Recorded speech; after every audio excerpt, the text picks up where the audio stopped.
To the Action Shooting Show. Today we have Mark Rebke and myself, as always, Ryan Dixon. And I think Mark's going to be asking me some questions today, so we'll let Mark kind of take over. Yeah, thanks, Ryan. So recently, just in the last week or 2 weeks ago, you had a match that you're kind of calling a run and gun sprinter, kind of a new match. There's been a handful of these around the country, and this is your spin on it. So we're going to talk about, or kind of get a feel for our listeners, is what that actually looks like, how it went as you as a match director, and also you as a competitor, and get a feel for what a sprinter looks like. Because you don't have 500 acres in Kentucky, South Carolina, or Texas where you can have these kind of dream run and guns. So, what does it look like when you put it on at a local club, a small range? What is that like for you? What was kind of your goal or match flavor when you started this match? Yeah, exactly. The main goal, which I think was a success, was to open run and gun to more people. A lot of people are intimidated by a bigger match. Something like Heartbreak sells out in 2 minutes. It's hard for new shooters to get in. If they find out about it, they didn't find out ahead of time, they're not getting in. And a lot of the matches are like that. So I wanted something small on a local level that the people around us could shoot to kind of get their feet wet. So I called it a sprinter. I think I kind of got that from Alan Carmichael, who kind of earlier in the year before Heartbreak did a small running gun like that. And I know there's probably been other ones around. I think in Indiana they have the tactical 2-gun match, which maybe does similar stuff. But mine ended up being right around a mile, maybe a little bit less. And that's like stages everything, like from the time you set foot off to the time you come back. So fairly short distance. If you walked it, I think at a brisk walk, the whole course, most people got done in 20, 25 minutes.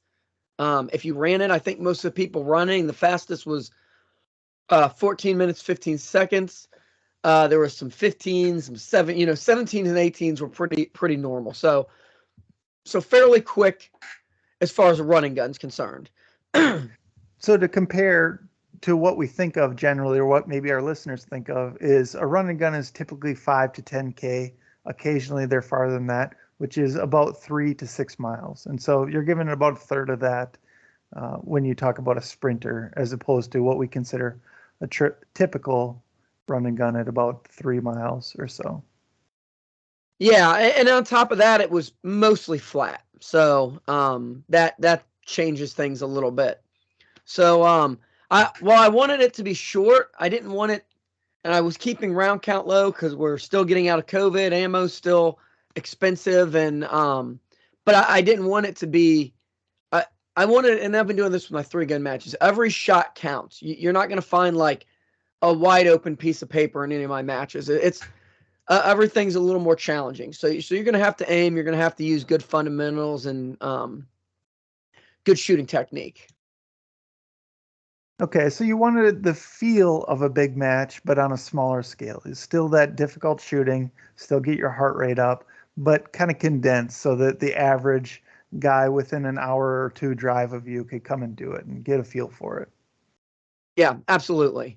And I know I had people raise their hand at the beginning at the safety brief. I want to say there was probably 5 or 6 people who had never shot a competition before, and probably close to 20 or more who had never done a running gun.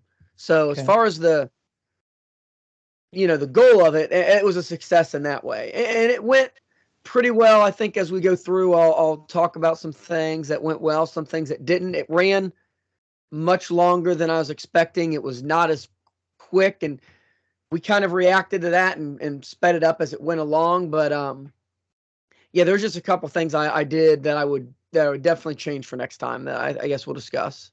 Okay, so your typical run and gun is advertised 6 months plus in advance. This was not your typical run and gun in that you had it broadcast. All the groups were getting excited about it. This is your typical 3-gun weekend, right? And you just kind of sprung it on people maybe a couple weeks ahead of time. So this is more of your 3-gun crowd, right? Yeah, we had quite a few of our regular 3 Gun crowd. This time of year, with it being cold in Ohio and everything, I get 20, 25 shooters is a pretty good match. I started advertising like 2 or 3 weeks before. We had 50 people signed up for it. 43 people actually showed up. I was a little intimidated by that. I was really hoping for like that 20 to 30, max, just because for the first time it's less. I mean, if I would have 15 to 20, I would have learned a lot more and it would have been a shorter day, but I was happy to have that many people. So Right. And in your range, your typical 3 gun match in the middle of the summer is about 40 to 50. So this was a pretty good turnout for yeah, early for in the sure. season. Yeah, for sure. Okay. So you mentioned it's about a mile.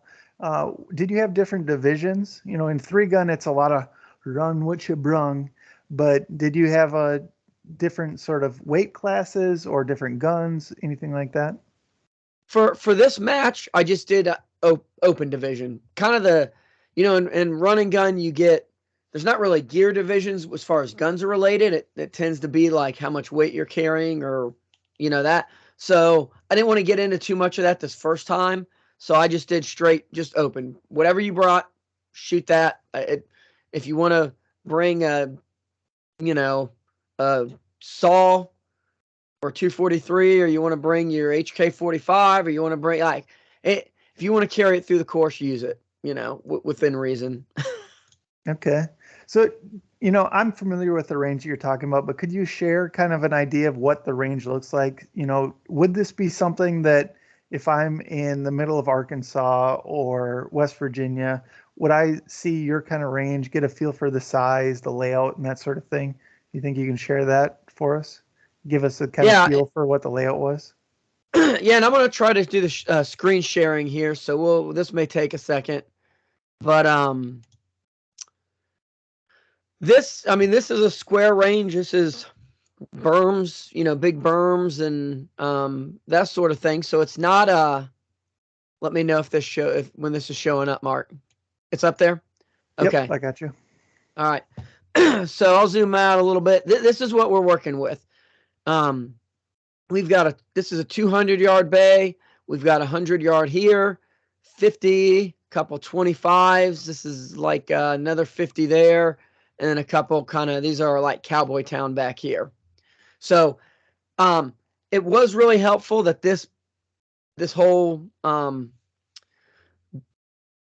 range kind of circles around. You don't have to do that, and I'll kind of walk us through it here, and you'll see that we do kind of double back on ourselves. So we started here. I just spray painted a start finish line. To start off with, we were sending people out, and then now they'll come out around here later on. Once they came out there running towards the last stage, we were sending the next shooter. We kind of modified that as things went on. My first stage, which is here on the 200, was a little bit too big. I wanted it long. I was using some running there to add distance onto the bay, but it ended up being too much. I think I had the fastest time on that stage by 240 or 50 seconds or something like that. And I beat the next closest person by like 80 seconds. But there was a lot of like 500, 700-second stage time. So Well, I mean, that's too to be clear, I mean, you're the match director. You're going to win your own match. That's part of the design of these that things, right? that rarely happens. So that was the case this time, but I was a little surprised by that. It was a long day. Well, I mean, if you would have helped set up, like spent Yeah. all day on the range the day before, Well, yeah. run as an RO, all these things. I mean, maybe you wouldn't have had such an advantage, Yeah, but exactly. Yeah, I did. I set up the 2 bays here the night before. Actually, I did get a little bit of an advantage, I guess, in that I was the first person on the course on Sunday, and that was mostly because I was a little worried about some of the par times. And while I don't normally win my own matches, I'm typically one of the higher placing shooters at our match. So if I par out on something, unless I just really died, it's the par time's probably wrong. Like I'm going to be one of the top 5-10%. So and we did have a couple. I'll explain when we get there. So as I said, you started here, you would run, and we had 2 barricades that we use right here. Well, you'd run, and I'm going to measure here. So we ran from this point down to here, where I had a tire. So what do we see? That's 123 meters or so. You flipped the tire, then you ran all the way back, and once you crossed those barricades, your time started. RO would hit the shot timer. So you come back here, and using those barricades, we had 3 targets down here.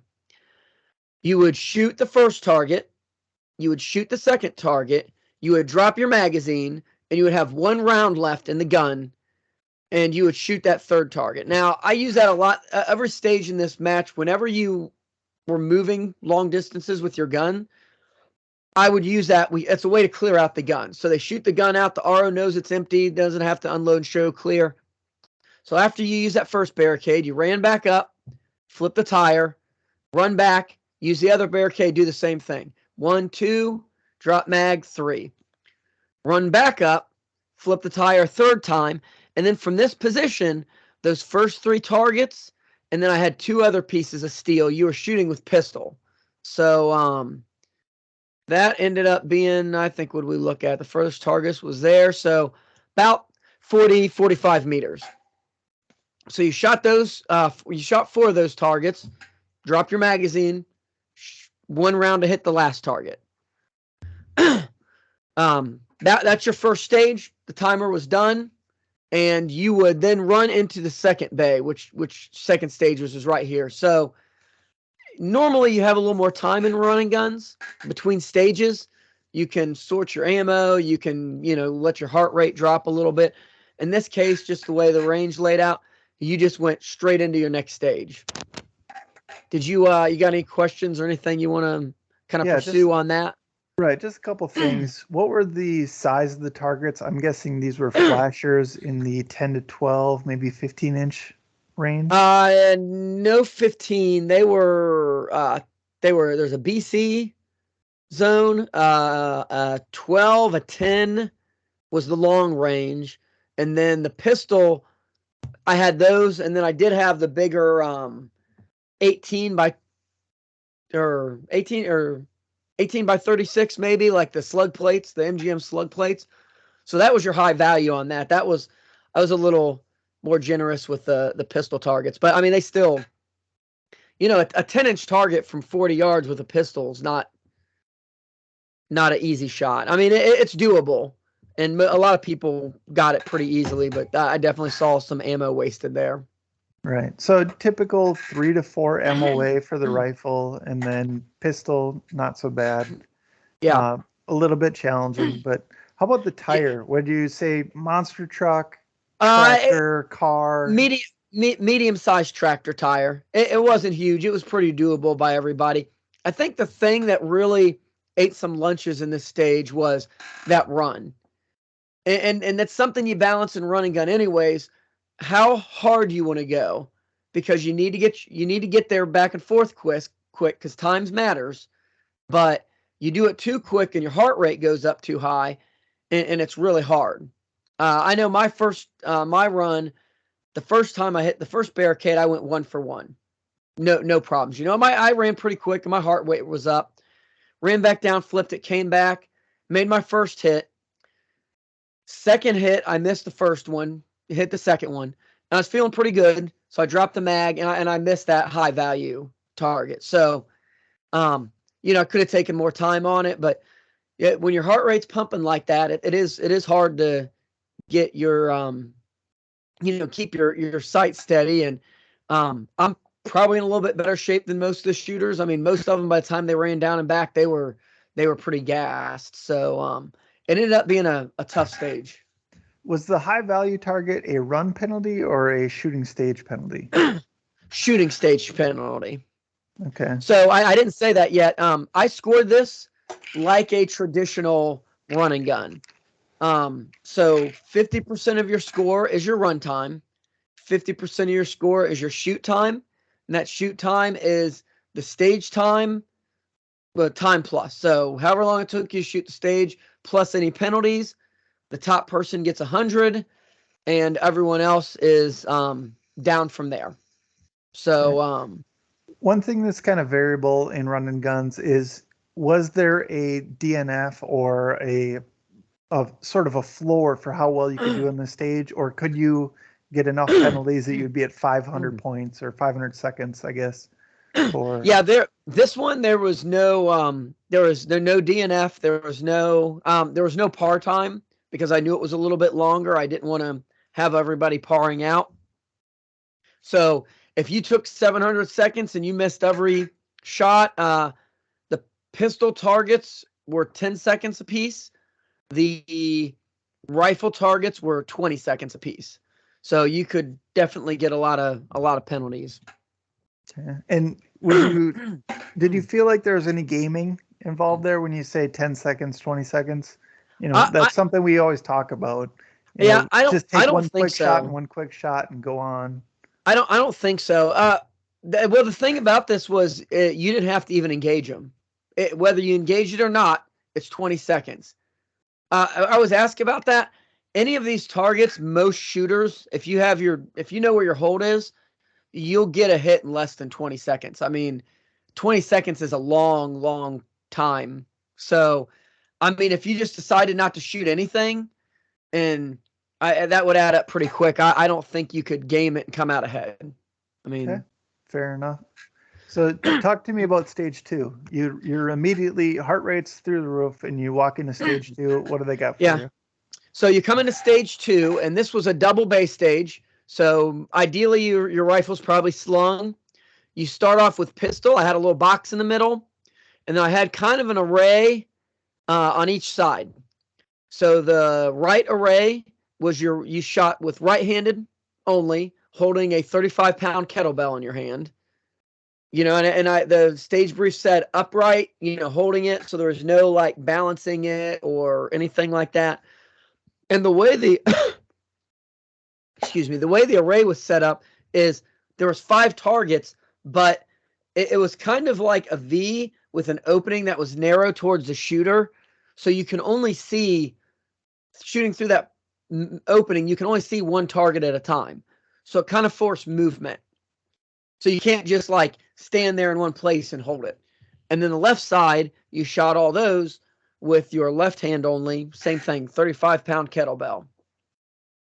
Once you were done with those two, you dropped the kettlebell back in the middle, and there was a popper.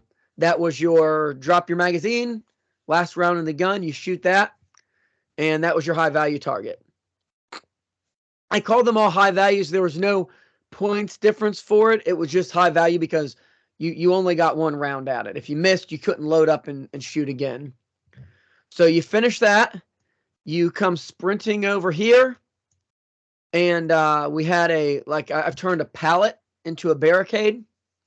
So just think of your standard shipping pallet. I think there's a slat missing in one area. And we had 2 targets in the corner here, and then another target right there. And you shot from about right this area. So they were 45 yards. You had to shoot from 2 different positions on the barricades, 45, 50 yards, I guess. I kind of tried something new, which worked out really well in the corner targets, and that I had, I guess, think of like a hula skirt, that kind of reedy plastic material. I had that in front of the targets. So, and I kind of cut chunks out of it. So if the wind was blowing, it kind of shimmered in front of it, and you could see targets behind it, but they were kind of obscured. If there was no wind, you would just see the target kind of poking through like the holes in it. So you had to shoot both of those, this target over here, then another position, both of those, and then a target over here. And then you dropped your mag and you had one more shot on any of those plates for the high value. Okay. So big thing that you're kind of reinforcing over and over again with the high value target. It seems like it's part of the game, but it's also part of your position as a match director in that you want clear guns all the way through. And so if your RO saw somebody not drop their mag before they shot, the RO would stop them. And then that way you're kind of guaranteeing that everybody's running with clear guns, because I'm guessing that the range wanted this to be a cold range while you're running around. Yeah, yeah, absolutely. It's yeah, exactly. When you're not under the supervision of an RO, like when you're running between stages and stuff like that. In this case, we had to have cold guns. I first saw this match at or this trick at Rock Hard, Bruce Davidson's match. I don't know if he came up with that or if he got it from somewhere else, but it's a really quick, easy way to guarantee 100% that a gun is empty and not have to go through the normal unload and show clear. Because on the clock, trying to do that is one, it's prone to errors, because when you're looking in the chamber and you're trying to do stuff, it's easy to miss them. So I tell people, unless there's some kind of magical portal in your gun chamber, once the RO sees that mag come out and they pull that trigger, it's an empty gun. So it worked well. I've used it in other matches and it worked just as well at this one. Now, having said that, at the beginning of the match, at the safety brief, I did tell people, like, if you do something goofy or whatever, and you show up to another range and you rack a round out because you didn't really drop the mag all, or whatever, that's on the shooter. As always, it's the shooter's responsibility to know the condition of their guns. We didn't have that issue. I've never seen that happen, because the RO sees that mag come out, and if a round goes off, there's no other possibility but an empty gun. Okay. So take me to the next stage then. You had 3 stages, if I understand. Yeah, and we'll go on. I will say this stage ended up being a little bit on the long side too. I probably, in retrospect, would cut it down. I did it. I was second on this stage at 160 seconds out of 180 second par time. A lot of people parred out. I think quite a few people didn't make it to the rifle. The one-handed shooting, I mean, we were at like 12, 15 yards. And then with the movement and the kettlebell and, we canned it. It was a very difficult stage. So from there, the ROs sent you on. We would come down this little path here. There's a gate here that I had people going under. Like a cattle gate. Yeah, yep, exactly. So you would run along the backside. We actually had barrels up because a lot of people park in this parking lot.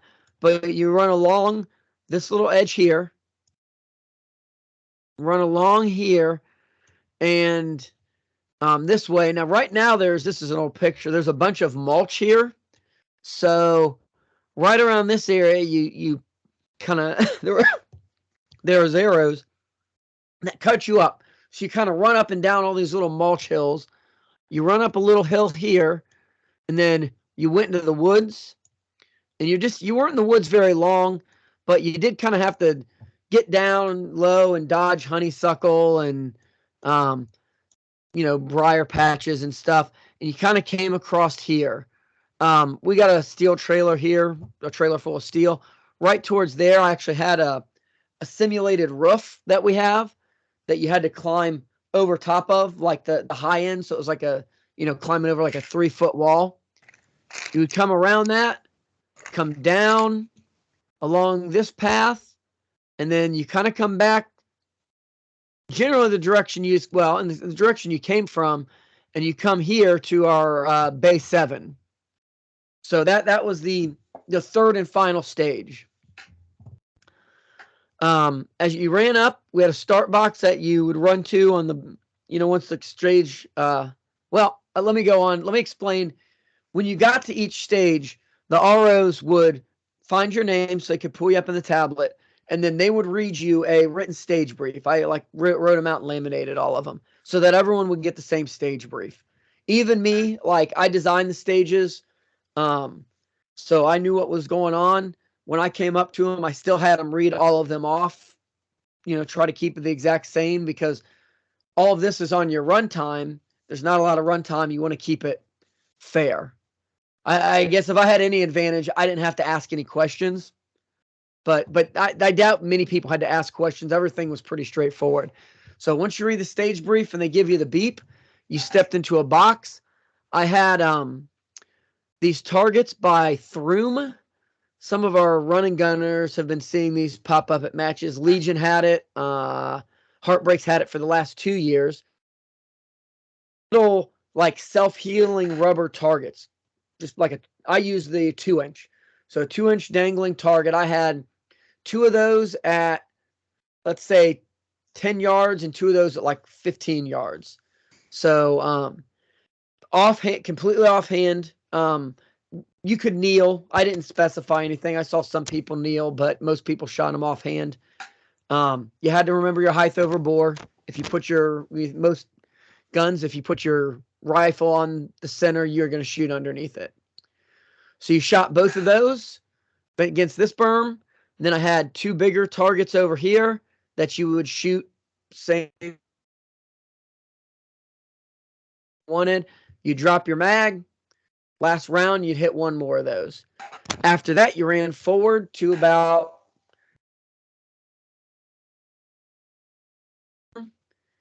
and you had 10 of the Skinny Sammy auto poppers that you shot from the wobble platform with pistol before dropping your mag and shooting one of the rifle targets as a high value.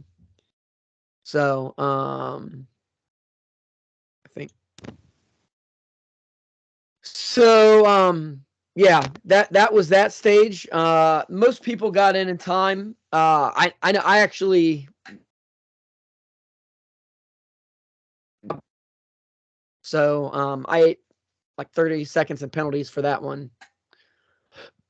Did you have any issues? So you got any questions on that?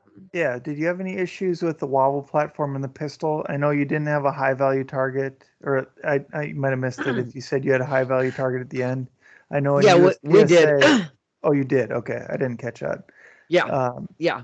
So one of the issues in USPSA with the wobble platforms is unloading and showing clear and then stepping off the wobble platform without sweeping themselves or pointing the gun other way. So it makes sense that you do a high value target there as well. Yep.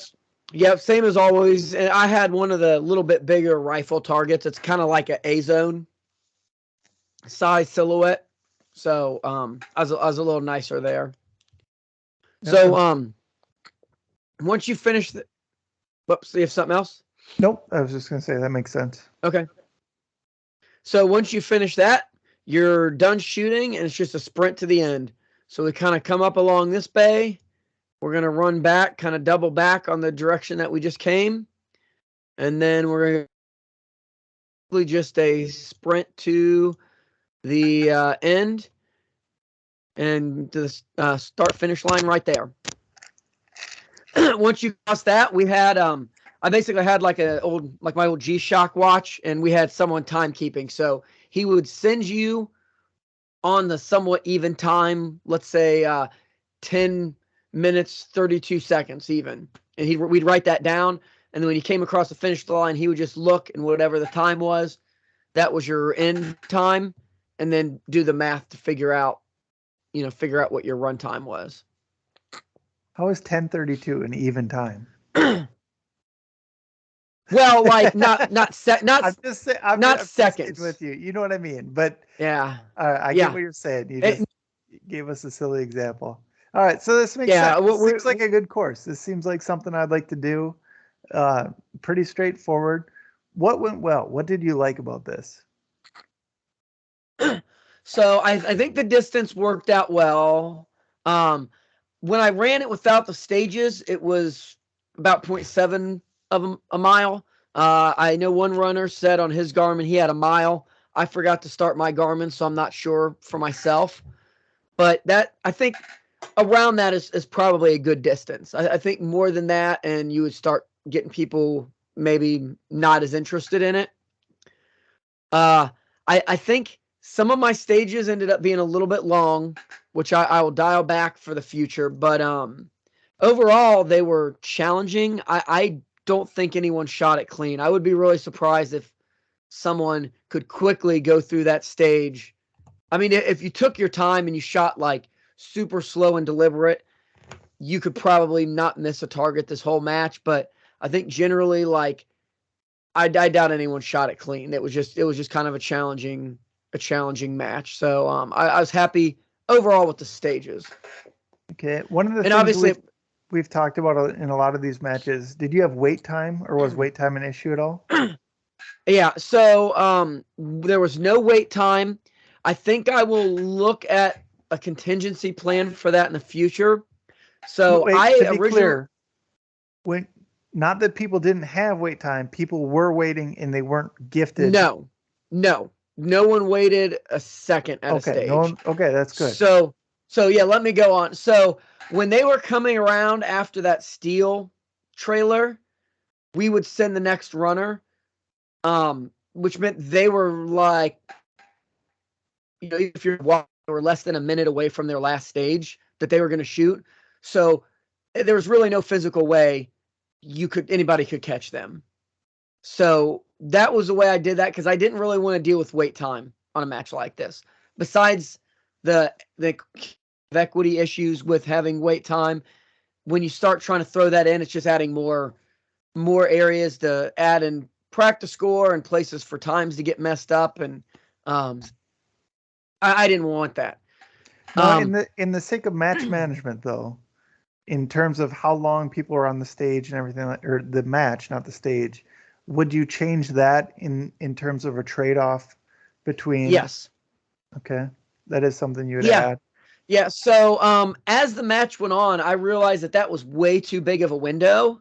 And what we ended up doing was, when the RO was walking, once the RO got back from that first stage. So if you remember, you ended up at the front with the pistol. The RO would stay in the back the first two times the person went up to flip the tire, because they had an empty gun. There's no reason for an RO to be there.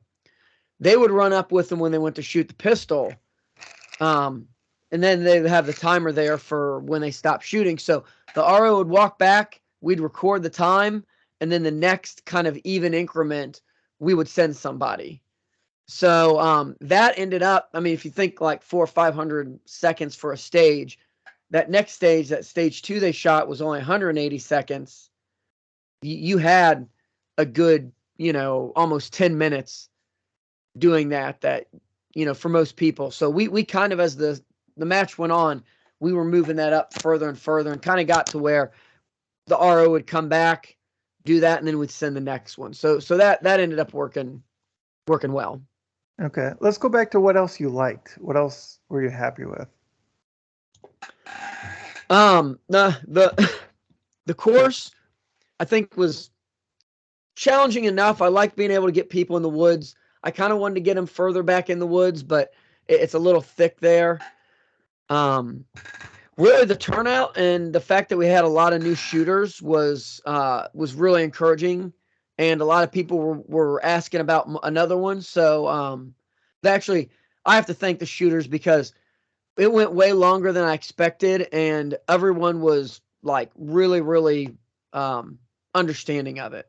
Like I was a little worried, and just as a match director, I hate having people just stand around all day, and it didn't work out the way I wanted, so I'm feeling a little extra stressed and like upset with myself, because you get it in your head, you get it planned, and I've run enough 3-gun matches. I'm like, oh, I kind of have an idea what's going, and it didn't work out that way. I mean, it is what it is. But everyone was super nice about it. I mean, even the last guys that shot were just happy to be there. So the shooters that showed up were awesome.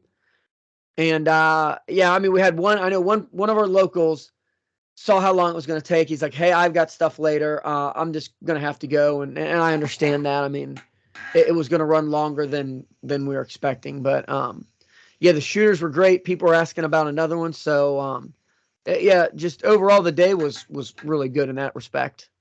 Would that be something that you would change in terms of assigning run times maybe to people, if you have a better idea of when you're going to run, or at least maybe brackets of, you're not going to run until at least 10 and you're not going to run until at least noon. If you can't go as far as you're going to run after this person, would you maybe do something like that, or even just AM PM kind of thing, something like that? Yeah, I did try that. We had a second squad. It ended up being kind of small. That showed up at noon, but it didn't. I mean, all in all, it saved them a little bit of time. But by noon, we had only gotten 5 or 6. I mean, we started shooting a little after 10. By noon, we just hadn't got that many shooters through, so they still had kind of a long wait. I need to get a copy. We still have a copy of the start and stop times for everybody. I plan to kind of go through that, like take out, because I think the course will remain pretty much the same. I may twist things up or have people go, but I think that general layout's kind of what I have to do with that range. So I'm gonna go through and look at all the times, fastest, slowest, middle, take out that first stage time for those people, and then I think I should be able to get a pretty good idea of like how fast someone will flow through that stage. If I do it again, my first stage will have 180-second par time like everything. So if I say 180 seconds plus this, this is about the spacing that I need to do. And I think I would maybe do specific start times assigned. That's a little harder with locals because people sign up and don't always show up. But I think I may be able to get away with like 3 different squad starts. So I'm not 100% sure yet. I'm still going to look at the numbers, but I think there could be a way to do it where early squad shows up, kind of helps set up the match. They get going, then the next squad comes, and then the third squad comes and they help tear down, something like that. I think, or 2 squads if we have to. But I think it could be run quicker than it was and actually have, different squad start times. Okay. Anything else you'd like to change? Not nothing major. I do think I'll probably have a way to add wait time because if I get that everything kind of narrowed down, I think we will run into 2 people getting to a stage at the same time. Or I think more likely someone still shooting a stage when someone else comes up. With everything kind of close together, I doubt that second stage would be an issue, but the third stage might. So, yeah, I think there's the possibility for that. I may do wait time, but just tweaking stage times a little bit and maybe shrinking things down just slightly so that people aren't timing out. Not so many people are timing out. I mean, that's part of the game, but I haven't really looked through yet. I'm gonna have to look through the times and see like stage 2 how many people parred out, because I wouldn't be surprised if like half the people parred out on that stage, which I take that as a failing on me. That's a little too much. Yeah. So do you have any sort of lesson learned or goals? Something like, imagine that another RO, or not RO, match director wants to have a match like this at their range. What would be some takeaways or sort of lessons learned that you'd want to share? Definitely paying attention to stage time. Something kind of interesting that I ended up noticing, which so I had the fastest run time on the match, and I also had the fastest stage 1. Now, there's at least 2 or 3 other shooters 2 others that I've run other matches with that I know are probably as fast or faster than me. When you're only doing like a 10 or 15-minute match, how well you do on a stage kind of disproportionately changes your run time. So in a regular running gun with 4 or 5 stages and 3 miles of running, the 180 seconds you spend on a stage, the difference between like 80 seconds and 150 is going to affect it a little bit, but not quite the same scale as, I mean, I beat the next closest person, I think, by like 80 seconds or something like that. So if you take that 80 seconds, those other people actually ran faster than me the rest of the match. I just did that first stage fast enough that I was able to kind of put a big buffer there. So even stage times throughout the match, I think would keep that. I say this knowing that in this case it would have been a disadvantage to me, that would have brought everyone closer together, if that makes sense. Sure. One thing that I scored this like 3-gun and with no DNFs. It was brought up by one of the competitors, Tim Cox, and I kind of agree, even though, again, it kind of benefited me this match. Like, if you run out of ammo or you can't complete a stage, I think you, instead of the timer stopping with where you like ran out of ammo, it should really be like 180 seconds. So I don't know what time I ran out. You know, if, let's say I ran out at 70 seconds with 3 targets left. It should be 3 targets plus 180 seconds. I see an argument for both ways, but at the same time, like, you kind of didn't finish what you were doing, and it could almost be a gaming aspect, like, in that case, you know, like, I'm just going to stop now and not do so. Right. Yep. With run and gun, I really, there's gaming, it's a game, there's gaming in everything we do, but I would really like to prevent it being like a USPSA type thing where it's like, who can game this, or 3-gun, you know, who can game this the hardest to win. Like, I want it to be because you were the best shooter that day with the best skills. And so I may change that as well. I think the big thing for someone else running this is just like, for your first one, at least